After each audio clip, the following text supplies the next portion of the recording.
Next up, loose leash walking. We call it loose leash walking because we just don't want to have our dog pull us and have our arm be forward and uncomfortable. So I just have Penny on a martingale collar, which is just a flat little collar. And I'm going to show you some different techniques for loose leash walking. So let's get going. Come on, Pen. I'm going to keep her on my left, so she's cutting behind me a little bit. So I'm going to keep her over here. And she's looking at the food. And I'm going to feed her kind of behind my leg, so that she understands that all the good stuff is happening behind me, not in front of me. Good girl, Pen.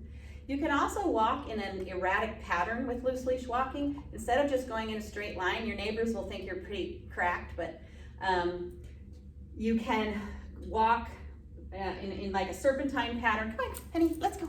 I just use the cue, let's go, for that. And as you can see, I'm not walking in a straight line, so the dog is having to figure out what on earth am I doing and how in the world she can stay with me. She has to kind of keep her attention on me instead of the rest of the world. So that's another technique. Another technique, if your dog pulls out, is if she was in front of me and she was pulling out, I would stop walking instead of following her and put my target hand out and have her come and reposition herself.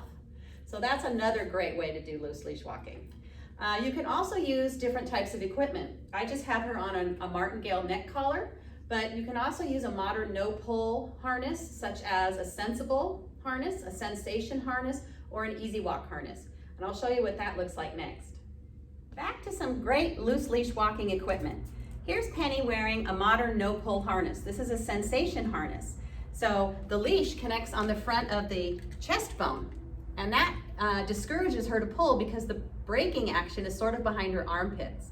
So in modern dog training, we really don't have any need to use a choke chain or a prong collar or anything that delivers pain to the dog, when we can just use the modern equipment that's designed to prevent pulling.